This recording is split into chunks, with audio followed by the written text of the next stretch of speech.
देखो determination of equilibrium ADS approach और S और आई अप्रोच से पढ़ना है हमको केंसियन अप्रोच, इसको लिखा हुआ है, यानी कि प्रोफेसर जेएम कीन्स ने इस थ्योरी को दिया था। ठीक है, यहाँ पे कुछ चीजें मैंने लिख दी हैं क्योंकि 2-3 बार इसको हमको बार बार टेक रीटेक करना पड़ा है। AD is equal to AS से भी हमको इक्विलिब्रियम फाउंड करना है और S और I से भी। ठीक, ये तीसरी बार हम ये काम कर रहे हैं, बार बार कुछ ना कुछ गड़बड़ हो जा रही है। AD और AS जहां पे इक्वल होगा यहाँ पे, ठीक है, इसलिए इसको मैंने मिटाया नहीं। AD AS जहां पे इक्वल होगा वो जगह इक्विलिब्रियम मानी जाएगी। AD का फॉर्मूला क्या होता है? C plus I। AS का फॉर्मूला क्या होता है? C plus S। AS को एक और किस नाम से जानते हैं? AS is also known as income। ठीक है, अब AD AS जहां पे इक्वल होगा वो जगह हो गई तुम्हारी इक्विलिब्रियम। SI भी सेम जगह पे इक्वल होना चाहिए, और वो बात को मैंने यहाँ पे प्रूफ अभी कर रहा था, तब तक बात खत्म हो गई थी। वो प्रूफ देखो कैसे हो रही है। AD का फॉर्मूला क्या होता है? C plus I। AS का फॉर्मूला क्या होता है? C plus S। दोनों साइड से C कैंसिल हो गया तो कॉमन क्या बचा? LHS RHS में I is equal to S बचा। I is equal to S को हम एक और मतलब इधर से करें तो S is equal to I भी कह सकते हैं, यानी कि इक्विलिब्रियम तुमको AD AS से भी मिल जाएगा और SI से भी मिल जाएगा। और फिर मैंने अभी एक क्या बात बताई थी कि जहां पे AD AS बराबर होगा सेम उसी लेवल ऑफ इनकम पे SI भी क्या होगा?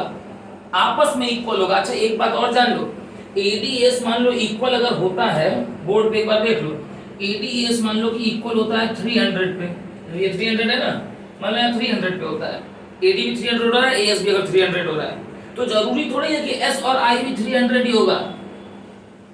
SI आपस में इक्वल होगा 30-30 होके, और ADS आपस में इक्वल होगा 300-300 होके। ठीक है, अब ये अगर दिमाग में बैठाए हो कि नहीं सर ने तो बोला था कि ADS जहाँ इक्वल होगा वहीं SI भी होगा।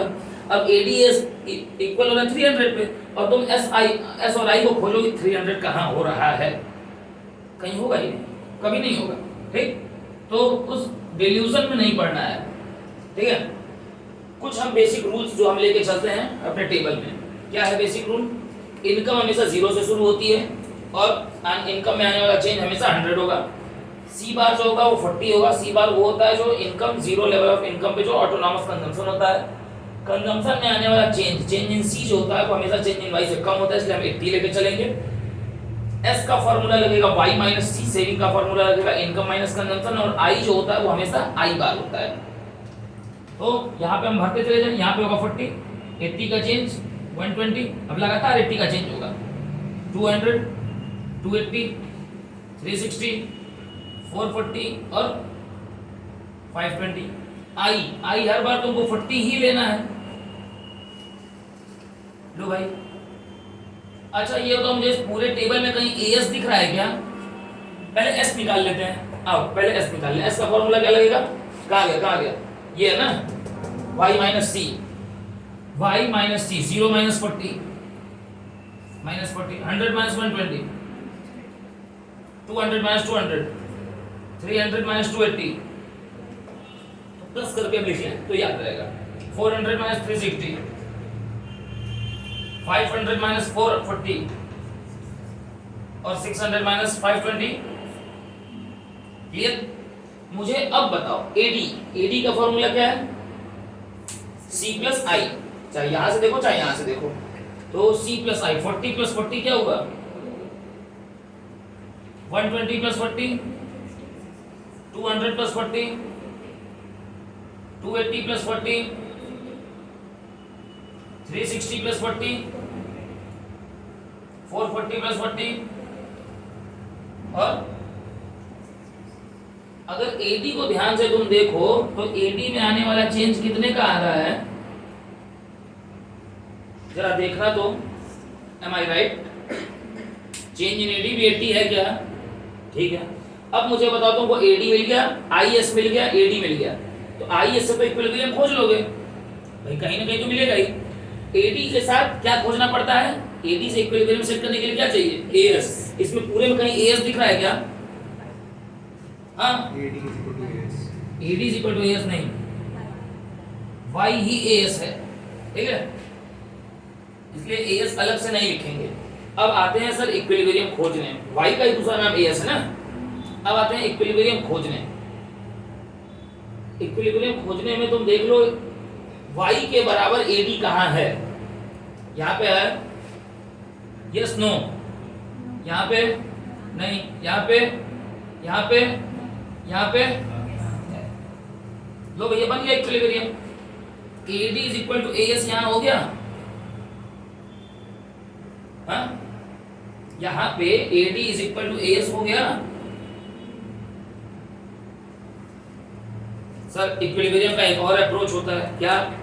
S और I, S और I भी देखो इसी जगह पे S और I भी आपस में बराबर है क्या? अगर होंगे तो सही होगा और नहीं होंगे तो गलत होगा, है कितना? 40-40। AD is equal to AS भी यहाँ है और S is equal to I भी। अब उसके ऊपर क्या कह रहा है, ऊपर देखो, ऊपर ऑब्जर्वेशन को देखो, AD ज्यादा है इसके ऊपर, ठीक है, 400 के इक्विलिब्रियम के ऊपर AD ज्यादा है कि AS ज्यादा है? AD ज्यादा है, AD ज्यादा है, AD ज्यादा है, AD ज्यादा है, हर बार AD ज्यादा है। तो जब इसके ऊपर का जो ये रिमार्क है यहाँ से यहाँ तक का, उसमें AD इज ग्रेटर देन क्या है? और एक और चीज दिख रही होगी, और S और I में, ठीक है, S और I में भी देख लो, कुछ S और I में कुछ दिख रहा है? नहीं। C और Y में नहीं। इसी में और कुछ रिलेशन?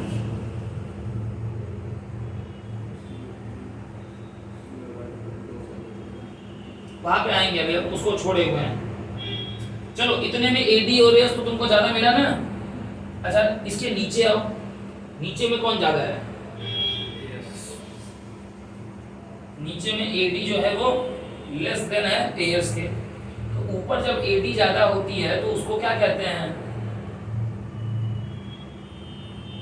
Excess demand. और नीचे जब AD कम होता है तो इसको क्या कहते हैं?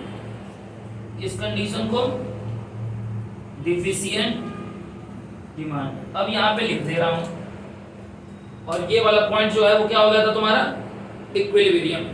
अब एक जगह और आओ, अगर बहुत इधर तो जगह है, कहीं लिखते हैं, यहाँ पे लिखते हैं AD is equal to AS is equal to Y। कहाँ पे हुआ है? 400 इज इक्वल टू 400 पे हुआ है equilibrium, and S is equal to I कहाँ पे हुआ है? 40 पे हुआ है। ये कौन सी जगह है? ये जगह है तुम्हारी कौन सी? State of equilibrium.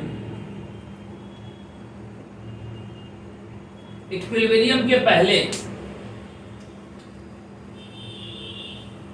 Before equilibrium, equilibrium के पहले क्या कंडीशन थी? देखो नहीं याद आ रहा है, मैं बताता हूं। इक्विलिब्रियम के पहले क्या आता है? Break even. और जब ब्रेक इवन पॉइंट आता है तो दो चीजें वहां मिलती हैं, कौन कौन सी?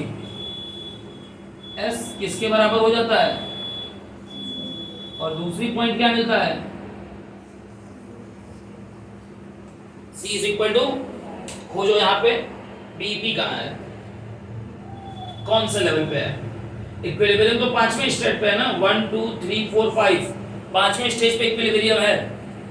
ब्रेक इवन पॉइंट कौन से स्टेज पे है? तीसरे। ये है, ये है, ठीक, ये है ब्रेक इवन पॉइंट। ठीक, इक्विलिब्रियम के पहले क्या बनता है? Break even point. और ब्रेक इवन पॉइंट वहां बनता है जहां पे क्या होना चाहिए? सेविंग किसके बराबर होनी चाहिए, और C किसके बराबर होना चाहिए? ये पूरा बना लो, फिर ये वाला साइड हटाएंगे। और अच्छा रुको, ये इन दोनों को भी लिख दें कहीं पे, ताकि आराम से नोट करने में इजी रहे।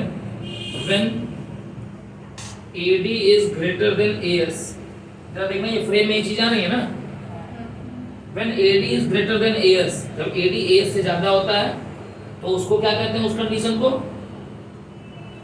हाँ, एक्सेस। और जब AD लेस देन AS होता है तब उसको क्या कहते हैं, हमको इकोनॉमी में क्या चाहिए, एक्सेस डिमांड चाहिए कि डिफिशिएंट डिमांड चाहिए, हमको दोनों नहीं चाहिए, हमको क्या चाहिए, इक्विलिब्रियम। 9वां चैप्टर इसी पे कि इकोनॉमी में अगर एक्सेस डिमांड है या डिफिशिएंट डिमांड है तो एक्सेस मतलब ज्यादा हो गई या डिफिशिएंट मतलब कम हो गई, दोनों है, और इक्विलिब्रियम यहाँ है, मान लो ये इक्विलिब्रियम है, ठीक, अगर डिमांड ज्यादा है या डिमांड कम है दोनों केस में, तो हमारा क्या नीड, हमारी क्या है कि उसको इक्विलिब्रियम पे ले आए। इक्विलिब्रियम पे ले आने के लिए इकोनॉमी जो चलाने वाले पॉलिसी मेकर हैं देश के, वो क्या प्लान अडॉप्ट करते हैं, कैसे क्या करते हैं कि देश में इक्विलिब्रियम हमेशा बना रहे, ठीक, वो 9वें चैप्टर में पढ़ना है। अभी ये जानना है कि ups and downs, excess demand मतलब अप्स, डेफिशिएंट डिमांड मतलब डाउन्स, इकोनॉमी में दोनों आते हैं, और इकोनॉमी सर्वाइव किस पे करती है, हमेशा इक्विलिब्रियम पे, ठीक है। तो ये तुम्हें मिल गया, ये स्टेट ऑफ इक्विलिब्रियम हो गया, पूरा नोट करो, तो चलेंगे आगे। चलो भाई, लास्ट है, थोड़ा अब जो डायग्राम होगा वो अप्स डाउन्स होगा, मैं बता दूंगा, उस हिसाब से ही बनेगा। यहाँ पे एक और चीज जो गायब थी, जिस पे नजर नहीं जा रही थी, वो था जब AD ग्रेटर देन होता है AS से, तो उसी जगह S जो होता है वो लेस देन होता है किससे, दिखाई दे रहा है, S कमजोर है, I से कमजोर है, हर जगह लेस है। जब AD लेस देन AS होगा उस जगह पे सेविंग जो होगी वो इन्वेस्टमेंट से ज्यादा होगी, ठीक है। तो जब AD लेस देन AS होगा तो S ग्रेटर देन I होगा, और जब AD ग्रेटर देन AS होगा तो S लेस देन I होगा। अब इक्विलिब्रियम, ये ऊपर वाला जो डायग्राम है ये AD/AS अप्रोच का है, और नीचे वाला जो है वो SI का है, ठीक। एक्स एक्सिस पे हमने क्या दिखाया है, इनकम, को भी वही दिखाते हैं। वाई एक्सिस पे ऊपर वाले डायग्राम में C और AD दिखाए हैं, क्या दिखाए हैं, C और AD, ठीक। इनकम क्योंकि ओरिजिन से शुरू होगी, एक्सिस से शुरू ही नहीं होगी। नीचे वाले डायग्राम में वाई एक्सिस पे हमने सेविंग दिखाई है और इन्वेस्टमेंट दिखाया है, ठीक है। बेसिकली हमने AD और सेविंग खाली लिखी है, मगर दिखाया ये दोनों भी है। इन्वेस्टमेंट जो होता है वो SI नीचे है, AD/AS ऊपर है। तो पहले तुमने Y की लाइन खींच ली, यानी Y is equal to AS, ये फ्रेम में आ रहा है ना एकदम एंड तक, ठीक है। ये ओरिजिन से शुरू होगी, 45 डिग्री का एंगल बनाएगी Y। इनकम का जो कर्व है वो अपवर्ड स्लोपिंग होगा, स्ट्रेट एंगल 45 डिग्री का बनाएगा ओरिजिन से शुरू होके। अब Y के बाद अगला क्या था, C था। C जो है वो कहां से शुरू हो रहा था, 40 से। जीरो इनकम पर भी C है, उसको क्या हम किस नाम से जानते हैं, C बार नाम से जानते हैं, वो यहाँ पे बताया हुआ है छोटा सा, ठीक। C जो है वो जाएगा, और देखो C कहीं जो है वो Y को इंटरसेक्ट करेगा, कहाँ कर रहा है, यहाँ कर रहा है। C जहाँ Y को इंटरसेक्ट करेगा उस पॉइंट को हम दिखाते हैं किससे, B से। और B मतलब यहाँ पे क्या होता है, हमारे लिए B मतलब क्या था, हमारे लिए B मतलब था ब्रेक इवन पॉइंट, और ब्रेक इवन पॉइंट कहाँ बनता है, जहाँ पे C क्या हो, Y के बराबर हो, और दूसरी चीज क्या हो। अब जब C Y के बराबर हुआ, भाई इंटरसेक्शन ही तो इक्वल है ना, इंटरसेक्ट हुआ, बराबर हुआ। अब जब C Y के बराबर हुआ, उसी जगह पे तुम देखोगे कि सेविंग की जो लाइन है, ठीक है, वो आपकी इंटरसेक्ट हो रही है किससे, ठीक, सॉरी, जीरो से, एक्सिस से इंटरसेक्ट हो रही है। एक्सिस से इंटरसेक्ट होने का मतलब है जीरो होना। अब I, C की हमने लाइन एक बना ली, C की हमने ऐसे लाइन चलो बना ली। अब उस बाद अगले हमको डायग्राम I का बनाना है, वो नीचे बनेगा, देखो 40 बना है, पैरेलल बना है किसके, इन्वेस्टमेंट की लाइन पैरेलल किसके, एक्स एक्सिस के पैरेलल है। हर बार इक्वल डिस्टेंस है ना, ये जो डिस्टेंस है ये हर जगह पे इक्वल है भाई। मेरे डायग्राम में अगर इक्वल नहीं होगा तो तुम्हें इक्वल बनाना है, ये बात याद रखनी है कि तुम्हें ये जो गैप रखना है ये पैरेलल गैप मेंटेन करना है। उसके बाद S की शुरुआत हो रही है माइनस से।